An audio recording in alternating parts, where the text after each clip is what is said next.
लोना चमारी के एक सामान्य लड़की से सिद्ध बनने की कथा जितनी रोचक है, उससे भी अधिक रोचक है उनकी कामरूप देश के राजा सुहीम से टकराव की कहानी। सुहीम को लोना चमारी चाहिए थी, पर लोना का मन पुरुष भोग से ऊपर उठ चुका था। फिर होना क्या था? वासना जनित राजहट के टकराव में था साधना जनित तंत्रहट। राजा सुहीम ने कामरूप के सबसे बड़े और प्रसिद्ध तांत्रिक सिद्धेश्वर अघोरी को लोना चमारी के विरुद्ध खड़ा कर दिया, और फिर हुआ वह विध्वंसक तांत्रिक टकराव जिसकी गूंज सदियों बाद भी आज तक सुनी जा सकती है। तो आइए लोना चमारी और सिद्धेश्वर अघोरी की यह रोचक कहानी आरंभ करते हैं। लोना चमारी का जन्म अमृतसर के निकट चमरी नामक एक गांव में हुआ था, लेकिन वे तथाकथित रूप से छोटी कहे जाने वाली जाति में जन्म लेने के बाद भी बहुत सुंदर थीं। उनकी सुंदरता के चर्चे पूरे गांव में हुआ करते थे।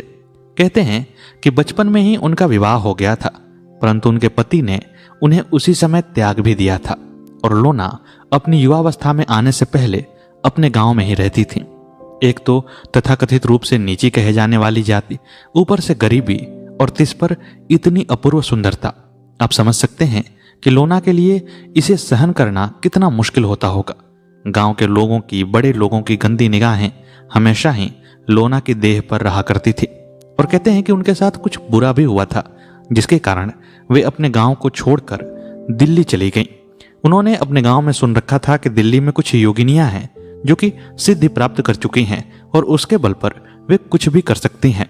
लोना को अपने ऊपर हो रहे अत्याचार का बदला लेना था और उन्हें कोई अन्य रास्ता दिखाई नहीं दिया, तो वे दिल्ली चली गईं। परंतु योगिनियों ने उन्हें सिखाने से मना किया और कहा कि हम जहां से सीख कर आई हैं तुम वहां जाकर सीखो। और फिर लोना एक कठिन यात्रा पर निकल गई। अपूर्व सुंदरता की धनी लोना ने अमृतसर से निकलकर कामरूप देश यानी कि असम तक की यात्रा पूरी की। और उस जमाने में जबकि यातायात के साधन इतने सुदृढ़ नहीं थे और लोना इतनी सुंदर थी, तो उनके लिए यह यात्रा कितनी कठिनाई भरी रही होगी आप समझ सकते हैं। असम में आने के बाद उन्होंने इस्माइल योगी को अपना गुरु चुना और फिर उन्होंने तंत्र साधना प्रारंभ की। कहते हैं कि लोना की साधना इतनी उच्च कोटि की थी कि वे अपने गुरु इस्माइल योगी से भी आगे निकल गईं। गुरु गुड़ रह गया और चेला चीनी हो गई। लोना एक बड़ी प्रसिद्ध तांत्रिक बनी। उन्होंने न केवल अपना बदला पूरा किया, परंतु उनका हृदय बड़ा ही स्वच्छ था, निर्मल था, और वे अपने जीवन के संघर्षों को देखकर ये जान गई थीं कि लोगों के जीवन में कितना संघर्ष है, परंतु सब लोना तो हो नहीं सकते थे। इसीलिए लोना ने उन सब के लिए अपना जीवन समर्पित कर दिया और वे अविवाहित रहकर यानी कि आगे कोई विवाह न करते हुए अपना जीवन लोगों की सेवा में लगाने लगी। और साधना के बाद उनकी शक्ति तो बढ़ी ही, साथ ही साथ उनकी सुंदरता में भी बहुत वृद्धि हो गई। पहले वे केवल लौकिक सुंदरता के कारण सुंदर दिखाई देती थीं, अब उनमें अलौकिकता का भी अंश था। सहज ही उनके चेहरे पर एक आकर्षण विद्यमान रहता, जो भी उन्हें देखता वो उनकी तरफ खिंचा चला आता था। इसी तरह लोना अपनी सुंदरता और अपनी तंत्र विद्या के कारण दूर दूर तक चर्चित होने लगी थी। उस समय असम में एक राजा राज्य किया करते थे जिनका नाम था सुहीम। सुहीम बड़े अच्छे राजा थे और उनके राज्य करते हुए कामरूप देश की ख्याति भी आगे बढ़ रही थी। उन्होंने हर तरह से कामरूप देश को आगे बढ़ाने का प्रयत्न किया, वहां पर नहरें बनवाई, लोगों का जीवन सुचारू रूप से चले, इसके लिए प्रयास किया। कहा जाता है कि सुहीम के दरबार में किसी को भी न्याय से रिक्त हाथ नहीं लौटना पड़ता था। परंतु एक बार ऐसी घटना घटी जिससे कि इस कहानी के बीज पड़ने प्रारंभ हुए। सुहीम के दरबार में एक विधवा ब्राह्मणी आई। उसने सुहीम से कहा कि उसके यहाँ का साहूकार उसके प्रति गलत नजर रखता है और वह ऐसे ऐसे संदेश देता है जिसका अर्थ बड़ा ही निकृष्ट होता है। वह हर समय मुझे छेड़ने का प्रयत्न करता है और जब भी मैं अकेले में होती हूँ तो मुझ पर वह गंदी निगाह रखता है।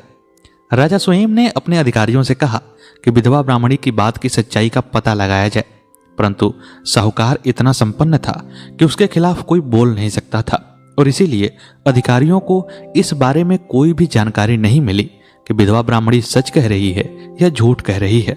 तब सुहीम ने कहा कि हम आपकी इज्जत करते हैं, आपकी बातों से सहानुभूति रखते हैं, परंतु साहूकार के विरुद्ध कोई भी ऐसी बात पता नहीं चली जिससे कि आपकी बात सत्य साबित होती हो। इसलिए हम साहूकार पर कोई भी कार्यवाही नहीं कर सकते हैं। इस पर विधवा ब्राह्मणी ने कहा कि राजा सुहीम, तुमसे अच्छा तो लोना चमारी का न्याय है। वह तो बिना देखे बिना जाने ही सब कुछ जान जाती है। मैं तुम्हारे दरबार से निराश होकर लोना के दरबार में जाऊंगी। और कहते हैं कि कुछ ही दिनों के बाद साहूकार का मल मूत्र बंद हो गया। वह विधवा ब्राह्मणी शायद लोना के पास गई और लोना ने अपनी तंत्र क्रिया के द्वारा उसका मलमूत्र बंद कर दिया। मलमूत्र के बंद हो जाने के बाद साहूकार ने अनेक वैद्यों और जानकारों को अपने पास बुलाया, परंतु किसी से भी उसका इलाज नहीं हो सका। साहूकार ठीक नहीं हो सका। तब विधवा ब्राह्मणी ने कहा कि तुम तभी ठीक हो सकते हो जब तुम मुझसे क्षमा मांगोगे और साथ ही कभी भी मुझे या किसी भी औरत को तंग न करने की कसम खाओगे। साहूकार मरता क्या न करता, उसने ऐसी ही कसम खाई और ब्राह्मणी से क्षमा मांगी। परंतु साहूकार के ठीक होते होते उस इलाके में यह बात फैल गई कि सुहीम के न्याय से भी ताकतवर लोना चमारी का न्याय है, और यह बात अधिकारियों द्वारा होती हुई राजा सुहीम के पास भी जा पहुंची। उस समय तक सुहीम लोना चमारी से अनभिज्ञ थे। वे यह जानने के लिए व्याकुल हो उठे कि आखिर ऐसी कौन सी शक्ति है जो कि मुझसे भी अधिक चर्चित है, और इसलिए सुहीम ने अपने अधिकारियों से कहा कि आप लोग उस तांत्रिक लोना चमारी को मेरे पास लाओ। अधिकारी लोना चमारी के पास गए, परंतु आश्रम में जाते ही उन्हें पता चला कि लोना चमारी अपनी इच्छा से ही कहीं जाती हैं, किसी के बुलाने पर नहीं, बल्कि उनसे मिलना हो तो किसी को भी, चाहे वह राजा ही क्यों ना हो, उनके आश्रम में आना होगा और सामान्य वेशभूषा में एक सामान्य व्यक्ति की तरह ही उसे लोना से मिलना होगा। राजा सुहीम लोना से मिलने के लिए व्याकुल थे और वे लोना की शक्ति से पूरी तरह परिचित भी नहीं थे। इसीलिए उन्होंने लोना की बात मानने में भलाई समझी और अपने अधिकारियों के साथ सामान्य वेशभूषा में वे लोना के आश्रम पर जा पहुंचे। कामरूप कामाख्या मंदिर से थोड़ी दूर हटकर एक सुनसान में लोना का सिद्धाश्रम था। वहां पर जब सुहीम गए तो उन्होंने लोना से एकांत में मिलने की बात की, और एकांत में जब सुहीम ने लोना को देखा तो उनके चेहरे के आकर्षण में बिधे हुए सुहीम लोना के प्रेम में पागल हो गए। सुहीम पर लोना की सुंदरता का असर हो चुका था, परंतु पहली ही भेंट में सुहीम आखिर किस तरह अपने मन की बात लोना से कहते। इसीलिए वह लोना से सामान्य बातचीत कर अपना परिचय देकर वापस लौट आए। परंतु महल में आने के बाद सुहीम के हृदय को जरा सा भी चैन नहीं पड़ता था। वह हमेशा ही लोना के चेहरे की कल्पना किया करते थे। उनके स्वप्न में भी लोना ही आती थी। लोना के चेहरे का आकर्षण सुहीम को अपने वश में कर रहा था, और सुहीम अपने राज्य काज को भी छोड़कर केवल लोना के ही ध्यान में मग्न रहा करते थे। जब कुछ हफ्तों का समय व्यतीत हो गया और सुहीम पर से लोना का जादू नहीं उतरा, तो सुहीम ने तय किया कि वे लोना से मिलेंगे। परंतु इस बार बात प्रेम की थी, बात छुपाने की थी। इसलिए अधिकारियों को बिना बताए वेश बदलकर एक रात सुहीम अपने महल से निकले और सुबह सुबह ही एक सामान्य व्यक्ति की तरह लोना के आश्रम पर जा पहुंचे। लोना आम जनों से आराम से मिलती थी। उसके लिए किसी भी तरह के तामझाम की कोई आवश्यकता नहीं थी। बस किसी भी व्यक्ति को आश्रम में जाकर यह कहना होता था कि उसे लोना से मिलना है। राजा सुहीम भी एक सामान्य व्यक्ति के वेश में थे। वे आश्रम में गए और सुबह सुबह ही कहा कि उन्हें लोना से मिलना है। लोना ने अपनी सुबह की साधना पूरी की और फिर दिए गए समय पर वह सुहीम से मिली। सुहीम को देखते ही लोना पहचान गई और कहा कि राजन, आप एक सामान्य मनुष्य के वेश में यहाँ क्यों आए हैं? आप तो इस देश के राजा हैं। तब सुहीम ने कहा कि मैं राजा होऊंगा, पर आपके लिए नहीं। आपके लिए तो मैं एक प्रेमी हूं, मैं एक याचक हूं और आपसे प्रेम की भीख मांगता हूं। कृपया आप मुझे अपना प्रेम प्रदान करें।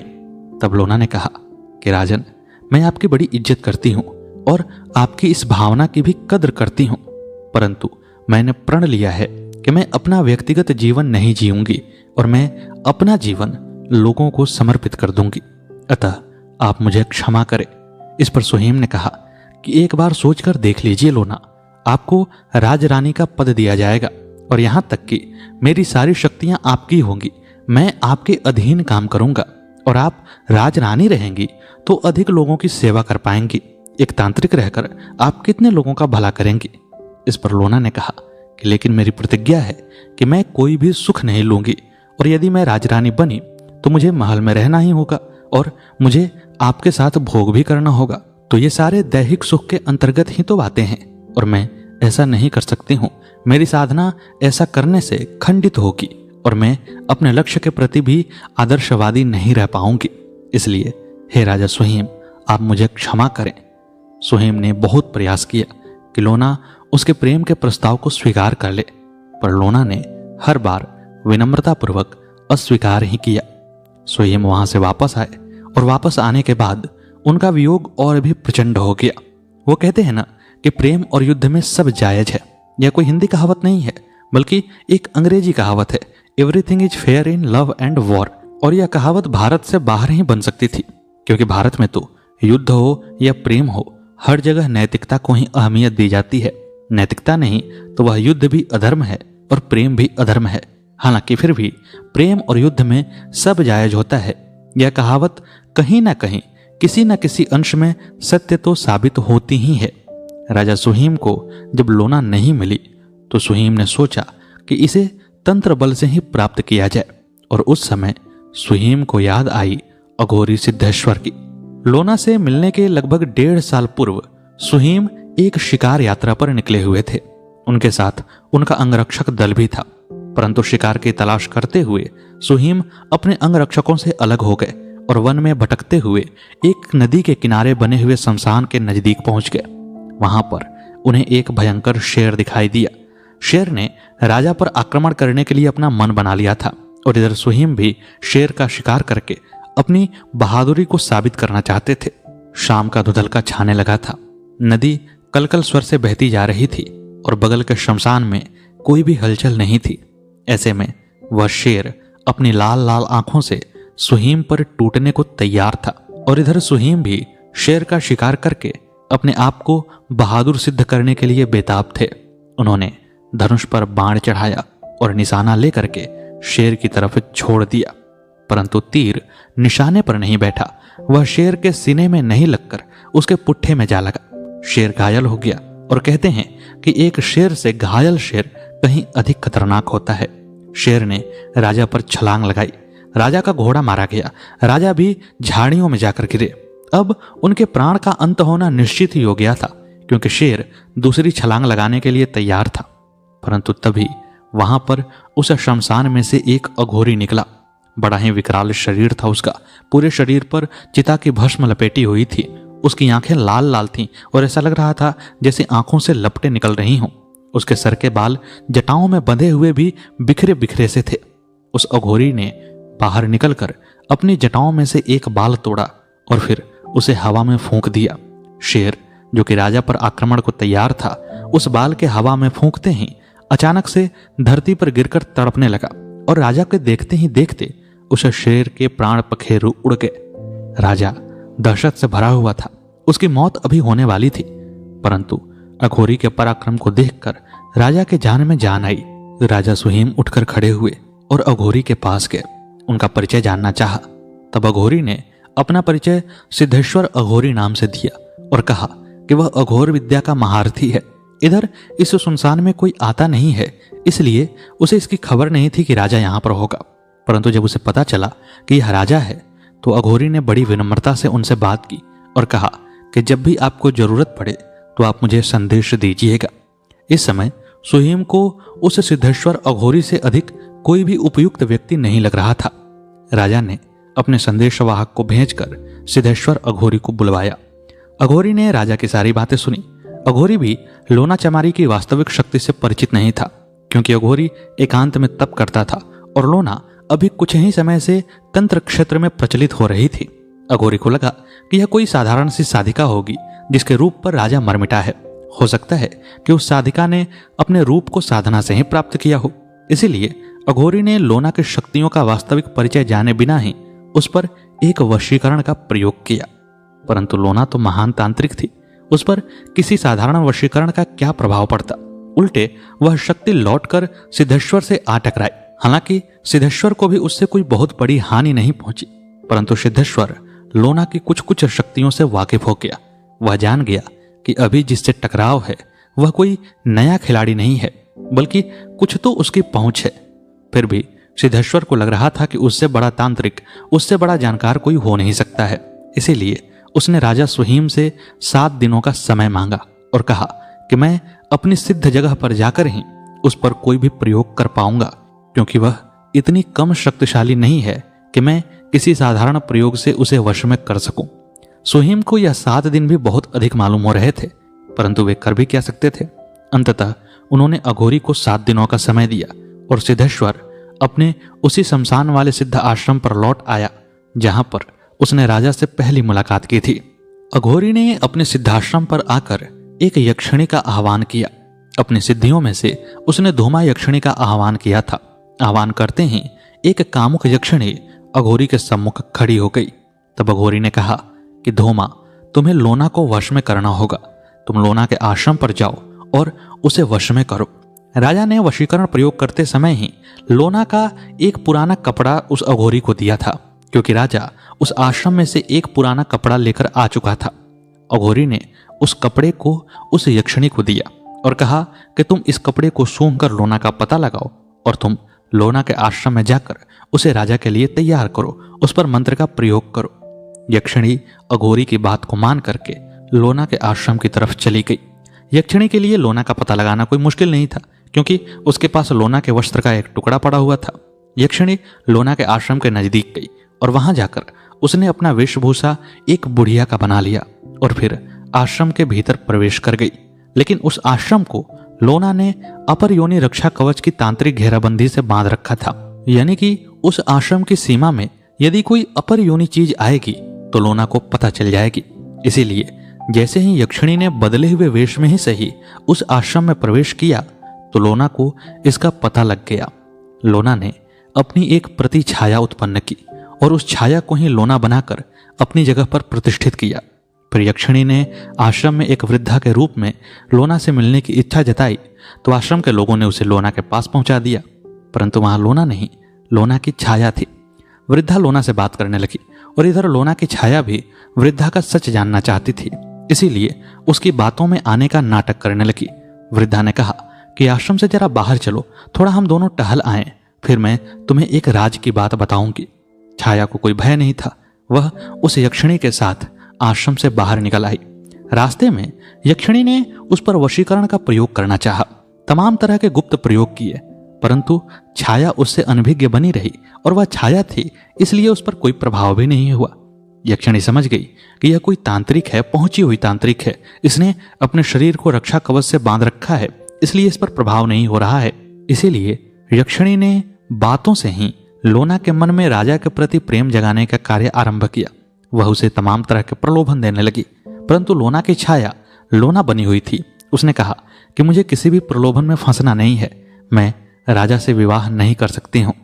जब अंतिम में यक्षिणी ने देखा कि यह किसी भी तरह से मानने को तैयार नहीं है तो यक्षिणी अपने विकराल रूप में आई और फिर एक भयानक तांत्रिक प्रयोग उस छाया पर किया। उस तांत्रिक प्रयोग के होते ही छाया वहां से गायब हो गई और अब यक्षिणी को पता चल गया कि यह छाया थी, यह वास्तविक लोना नहीं थी। यक्षिणी के क्रोध का ठिकाना नहीं रहा, वह अपने विकराल रूप में ही लोना के आश्रम की तरफ दौड़ी, परंतु आश्रम से बाहर उसकी प्रतीक्षा लोना का एक शिष्य बटुकाल कर रहा था। बटुकाल ने लोना से प्रशिक्षण प्राप्त किया था। लोना के 2 शिष्य प्रमुख थे, एक बटुकाल और एक नरमेश। दोनों में से बटुकाल सामने आया और उस यक्षिणी से तांत्रिक युद्ध करने लगा। बटुकाल ने देखते ही देखते यक्षिणी को पराजित कर दिया और यक्षिणी अशक्त होकर वहां से गायब हो गई। इधर यक्षिणी के अशक्त होते ही सिद्धेश्वर के क्रोध का ठिकाना नहीं रहा। उसने एक और पैंतरा चलने की सोची। उसने नागराज कालकेय को बुलाया और कहा कि तुम जाओ और लोना को अपने विष से इस तरह अशक्त कर दो कि उसको किसी भी तरह से होश में लाया ही ना जा सके, और फिर मैं उसे राजा के पास लेकर चला जाऊंगा। सर्पराज कालकेय सिद्धेश्वर के तंत्र से बंधा हुआ था। वह लोना के आश्रम में जा पहुंचा। इधर लोना ने अपनी सुरक्षा दुगनी कर दी थी। उसे पहले से ही पता था कि मुझ पर हमले होंगे, इसलिए उसने अपनी शक्तियों को अपने द्वार पर पहरे पर बैठा दिया था। नागराज कालकेय एक छोटे से सर्प का वेश बनाकर लोना के आश्रम में घुसा और बचते बचाते लोना के द्वार पर जा पहुंचा। लेकिन जैसे ही वह लोना के द्वार से अंदर प्रवेश करने वाला था तो वहां पर उसने देखा कि एक मयूर खड़ा है। मयूर सर्प का दुश्मन होता है और यह लोना की शक्तियां थीं जो मयूर के रूप में खड़ी थीं। मयूर को देखकर वह सर्प डरने लगा और फिर नागराज कालकेय ने अपना रूप एक भयंकर विशाल नाग का बना लिया। अब वह उस मयूर से बड़ा हो गया था, परंतु सर्पराज कालकेय के देखते देखते वह मयूर भी एक भयंकर गरुड़ पक्षी में बदल गया और फिर उन दोनों में युद्ध होने लगा। लोना की शक्तियों के सामने सर्पराज कालकेय कुछ नहीं था। वह थोड़ी ही देर लड़ने के बाद वहां से भाग निकला और भागते हुए सिद्धेश्वर के आश्रम में गया और कहा कि वहां पर कोई बहुत बड़ी शक्ति है, आपकी कोई छोटी मोटी शक्ति वहां पर जाकर काम नहीं कर पाएगी, आपको स्वयं ही वहां पर जाना होगा। और इतना कहकर सर्पराज कालकेय वहां से अदृश्य हो गया। सर्पराज कालकेय के अदृश्य होते ही सिद्धेश्वर अघोरी का क्रोध अपने चरम पर पहुंच गया। उसका अहंकार आहत हो गया था। वह अब सुहीम की मुहिम को भूल गया था। उसे लोना को वश में नहीं करना था, बल्कि अब वह लोना को मार डालना चाहता था। वह सोच रहा था कि आखिर उससे बड़ा तांत्रिक कौन हो सकता है जो उसकी शक्तियों को इस तरह से निरादरित करके लौटा दे। अब वह लोना से दो दो हाथ करने को तैयार था। वह लोना को मारने का प्रण लेकर उसके आश्रम की तरफ चला। सिद्धेश्वर अघोरी लोना के आश्रम के सामने पहुंचा। उस समय रात अपने चरम पर थी, यानी कि अर्धरात्रि व्यतीत हुए कुछ ही पल हुआ था। अघोरी ने उस आश्रम में जाकर वहां पर आवाज लगाई। तांत्रिक और सिद्ध रात में सोते नहीं हैं, वे तो रात में ही अपनी सिद्धियां प्रखर करते हैं। सिद्धेश्वर अघोरी एक महान तांत्रिक था और वह छुपकर वार नहीं करना चाहता था, इसलिए आश्रम के बाहर जाकर उसने आवाज लगाई। उसी समय बटुकाल और नरमेश बाहर आए और कहा कि कहिए श्रीमान, आप क्या चाहते हैं। परंतु अघोरी उस समय किसी भी तरह के शिष्टाचार को भी बर्दाश्त नहीं कर पा रहा था। उसने तत्काल ही नरमेश और बटुकाल पर एक तांत्रिक प्रयोग किया। हालांकि बटुकाल और नरमेश ने उसे असफल कर दिया। यह देखकर अघोरी का क्रोध और बढ़ गया और उसने भयंकर तांत्रिक प्रयोग करने प्रारंभ कर दिए। बटुकाल और नरमेश शिष्य थे, वे अभी सिद्धेश्वर के बराबर के तांत्रिक नहीं हुए थे, इसीलिए अघोरी के अग्निजाल से बटुकाल और नरमेश जल गए और वे अशक्त होकर एक किनारे पड़ गए। तब लोना ने जान लिया कि यह अघोरी पहुंचा हुआ है, इससे शिष्य टकराएंगे तो नष्ट हो जाएंगे। इसीलिए लोना स्वयं ही बाहर आई और उन्होंने अघोरी को समझाने का प्रयत्न किया। कहा कि हमारी तंत्र शक्तियां एक दूसरे से युद्ध करके समाप्त करने के लिए नहीं हैं। आप बहुत बड़े तांत्रिक हैं, आप इन तंत्र शक्तियों का प्रयोग लोगों की भलाई के लिए कीजिए। परंतु अघोरी किसी भी बात को सुनने को तैयार नहीं था। उसने कहा कि यदि तुम मुझसे हार मान रही हो तो राजा से शादी करने के लिए तैयार हो जाओ, अन्यथा मुझसे युद्ध करो। लोना ने फिर भी बहुत समझाने का प्रयत्न किया, पर अंततः जब उसके पास कोई भी रास्ता नहीं रह गया तो अघोरी से तांत्रिक युद्ध प्रारंभ हो गया। युद्ध में लगभग 1 घंटे तक दोनों एक दूसरे पर कठिन तंत्र प्रयोग करते रहे, परंतु किसी का भी पलड़ा नीचे नहीं जा रहा था। अंततः लोना ने अपने गुरु इस्माइल योगी द्वारा दिया गया एक भयंकर तंत्र प्रयोग उसकी तरफ यानी कि अघोरी की तरफ चला दिया था। उस तंत्र प्रयोग को देखकर अघोरी ने भी अपने गुरु बाबा कीनाराम की तंत्र शक्ति का उपयोग किया। बाबा कीनाराम की शक्ति के आगे वह इस्माइल योगी की तंत्र शक्ति कहीं भी ठहर नहीं सकती थी। कीनाराम की शक्ति ने न केवल इस्माइल योगी की शक्ति का संहार किया, बल्कि वह शक्ति लोना को भी जलाने लगी थी। लोना सामने से देख रही थी कि इस शक्ति का वह प्रतिकार नहीं कर पाएगी, परंतु लोना का हृदय निर्मल था। उसने तुरंत ही उस शक्ति के आगे हाथ जोड़ा और फिर उस शक्ति की प्रार्थना करनी प्रारंभ कर दी। उसने तंत्र विज्ञान से जितनी भी प्रार्थनाएं जानी थीं, उनमें से सबसे अच्छी प्रार्थना उसने बाबा कीनाराम की शक्ति के आगे की और फिर उसके मन की निर्मलता और उसकी प्रार्थना ने बाबा कीनाराम के हृदय को पिघला दिया और वह शक्ति लोना के सामने मंद पड़ गई। यह देखकर अघोरी को आश्चर्य हुआ, परंतु लोना भी अब जान चुकी थी कि अघोरी पहुंचा हुआ है। इसीलिए उसने अघोरी को फिर कहा कि ठहर जाइए, मैं आपका सम्मान करती हूं। आप मुझसे विवाह करने को न कहें तो मैं आपसे अपनी हार भी स्वीकार कर लूंगी, क्योंकि एक हार स्वीकार कर लेने से यदि आपका अहम संतुष्ट होता है तो मैं उसे स्वीकार करने को तैयार हूं। पर सिद्धेश्वर अघोरी नहीं मान रहा था। उसने कहा कि तुम्हें राजा से विवाह करना ही होगा। लोना के पास कोई चारा नहीं था युद्ध करने के सिवा, और इधर सिद्धेश्वर अघोरी ने भी देखा कि तंत्र प्रयोग से वह किसी भी तरह से लोना से जीत नहीं सकता है, तो उसने एक वर्जित क्रूर मारण का प्रयोग किया। वह मारण अत्यंत ही भयंकर था और उसका प्रयोग सामान्यतः वर्जित था। किसी ऐसी दशा में ही उसका प्रयोग हो सकता था जबकि बहुत बड़े लोगों की भलाई छिपी हो उसके अंदर, परंतु यहां तो व्यक्तिगत युद्ध था। ऐसे में उस वर्जित प्रयोग के करने से अघोरी सिद्धेश्वर की शक्तियां कमजोर हो गईं और लोना को एक मौका मिला कि वह मां कामाख्या की शक्ति का प्रयोग उस सिद्धेश्वर पर कर सके। लोना ने मां कामाख्या का स्मरण किया और फिर अशक्त करने वाले एक भयंकर तंत्र का प्रयोग उस अघोरी पर कर दिया। उस तंत्र के प्रयोग से अघोरी की ज्ञानेंद्रियां विचलित हो गई। वह गूंगा, बहरा, लंगड़ा, अंधा और कोढ़ी हो गया, यानी कि उसकी आंखें, उसके कान, उसकी नाक और उसकी जीभ आदि भी काम करना बंद कर चुकी थी। उसके शरीर की त्वचा में कोढ़ उत्पन्न हो गया था और अंततः अब वह किसी भी तरह के प्रयोग करने के लिए काबिल नहीं रह गया था। इस प्रकार वह अघोरी वहां से हार करके वहां पर अशक्त होकर गिर जाने को विवश हुआ। फिर लोना ने उसे अपने आश्रम में लाकर उसका इलाज प्रारंभ किया और उसके बाद लोना ने सोचा कि वह राजा को बिना कोई सबक सिखाए रह नहीं सकती है। युद्ध करते करते रात्रि अपने अवसान को जा चुकी थी। लगभग सुबह का समय आने ही वाला था।